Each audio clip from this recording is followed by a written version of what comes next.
وعلى رأي المثل المصري، سايب اللي بادك وماسك في اللي شافك. فتعالوا نعرف مع بعض اللي شافك ده قدم وعمل ايه بالورقه والقلم. اكتر من 100,000 فلسطيني دخل الحدود المصريه علشان يتعالج. اكتر من 12,000 طفل فلسطيني دخلوا المستشفيات المصريه اتعالجوا وخدوا تطعيمات ضد شلل الاطفال وضد الحصبه. 164 مستشفى مصريه بكامل تجهيزاتها، دكاترتها ممرضينها سرايرها وحضاناتها في خدمه الشعب الفلسطيني. اكتر من 9,000 شاحنه محمله بالمساعدات الانسانيه عدت من معبر رفح لداخل قطاع غزه، وده حصل في خلال شهر واحد بس، من شهر 1 لشهر 2 2025. 130,000 طن من الاكل والشرب والعلاج واللبس، و20,000 خيمه، كل ده من دعم واشراف الهلال الاحمر المصري. وعشان الاستعداد لشهر رمضان طلع من صندوق تحيا مصر بتاريخ 17/2 460 شاحنه شايله 7,200 طن من الاكل والشرب والدواء والهدوم. الازهر والجمعيات الخيريه والتبرعات من المصريين لوحدها طلعت اكتر من 300 شاحنه و11 عربيه اسعاف و4,200 طن من المساعدات الانسانيه. مصر هي الوسيط الابرز والاكبر اللي قدر يوصل لوقف اطلاق النار في قطاع غزه، ومديره وصاحبه خطه اعاده تعمير غزه بميزانيه تصل ل 53 مليار دولار. مصر هي اللي بتدرب كوادر من الفلسطينيين المدنيين علشان يقدروا يشكلوا حكومه فلسطينيه مدنيه بعيدا عن حماس. مصر صاحبه الانزال الجوي للمساعدات الانسانيه للمناطق البعيده اللي مش بتوصل لها الشاحنات في قطاع غزه. اطنان من المساعدات الانسانيه نزلتها 4 طيارات نقل عسكريه مصريه. في نهايه 2023 مصر ضخت لقطاع غزه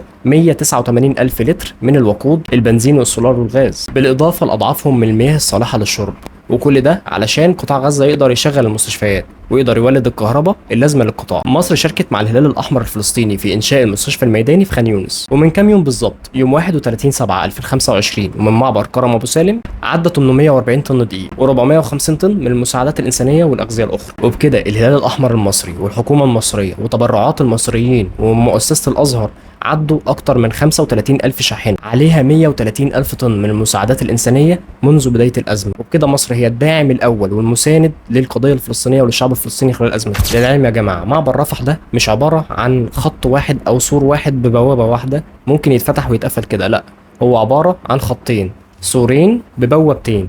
البوابه الاولى او المنفذ الاول هو من ناحيه سينا من ناحيه مصر، وفي مسافه فاضيه كده، وبعد المسافه دي هنلاقي البوابه الثانيه او المنفذ الثاني اللي بيتحكم في قفله وفتحه هو الحكومه الاسرائيليه. يعني علشان نقول بشكل رسمي ان معبر رفح ده اتفتح، يبقى لازم ناخد الاول موافقه السلطات المصريه ان هي تفتح البوابه او المنفذ من ناحيتها، ونستنى برضو موافقه الحكومه الاسرائيليه ان هي تفتح برضو المنفذ من ناحيتها. يبقى كده المنفذين اتفتحوا من الناحيتين، وبكده معبر رفح يكون اتفتح. فلو انت فتحته من الجبهه المصريه بس، فلا، لازم يتفتح برضو من الجبهه الثانيه علشان اي حاجه تقدر تعدي. طب لو الجبهه الثانيه ما فتحتش، يا تستنى موافقتها يا اما تضربها بقى على طول وتعلن حاله الحرب وتفسخ اي معاهده سلام انت عملتها معاها. ويبقى هنا السؤال: حصار السفارات المصريه في مختلف دول العالم حتى داخل دوله الكيان ذات نفسها، الكيان المعتدي، الناس بتتظاهر عند السفاره المصريه ما بتتظاهرش في تل ابيب مثلا ضد الكيان المعتدي. هل ده شيء فطري وشيء لاجل الانسانيه، ولا احنا بنحاول نغمي عينينا عن الجهود المصريه ونتهم مصر ونقول هو ده بس اللي شاف